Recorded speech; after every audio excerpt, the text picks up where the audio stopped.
Much like its eponymous tapestry, the Banner Saga is a work of many threads, a fantasy world of dead gods and horned giants, captivating, hand-drawn animation, 3 distinct styles of gameplay. Where developer Stoic managed to weave these strands together, the game shows incredible promise.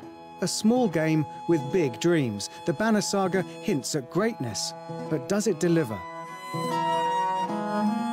Let's be clear, when the game shines, it shines brightly.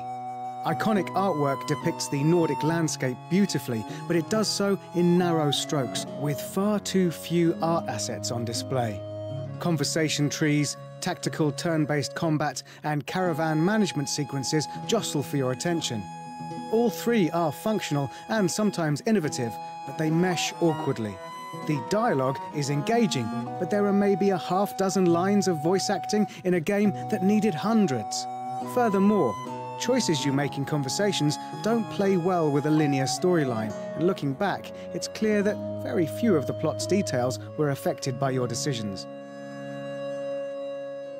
Combat is the backbone of the Banner Saga's content, treading a sensible line between teeth-grinding challenge and rewarding tactical decision-making.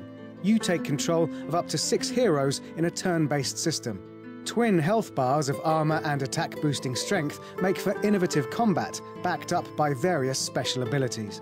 Throw in gigantic Varl versus fragile single-tile humans, and it's enjoyable stuff. However, a defeat in combat merely wounds your characters temporarily, giving you little fear of failure. The Banner Saga aims to put its narrative front and center, and the epic tale of a world invaded by the golem armies of the Dredge is at first gripping, but even here, the fabric of the game is patchy. You control 2 caravans, one a military convoy of the Varl, one of harassed human refugees.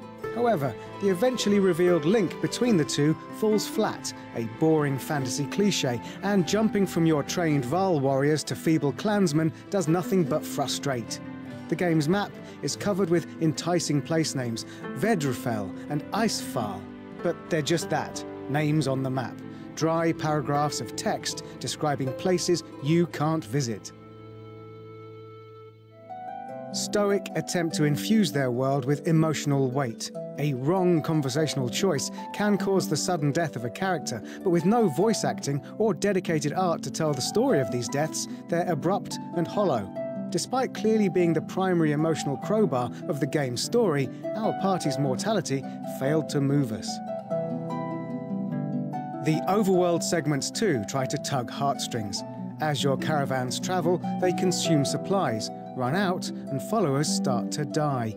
However, their numbers are faceless readouts with no apparent effect on gameplay, separate from your party of heroes. The game has a handful of war scenarios where your forces are compared dispassionately to the enemies, but you won't see any fighting other than your 6 champions taking on a cluster of opponents. Perform badly, and more of your caravan will die, represented by nothing more than their counters ticking down. It's completely void of any narrative impact. The Banner Saga had enormous potential.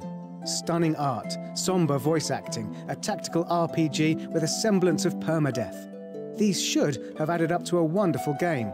Sadly, all we got was a dozen hours of slogging from one snowy village to the next, punctuated by occasional meaningless fights. In the opening, we're told that the sun has stopped, frozen in the sky.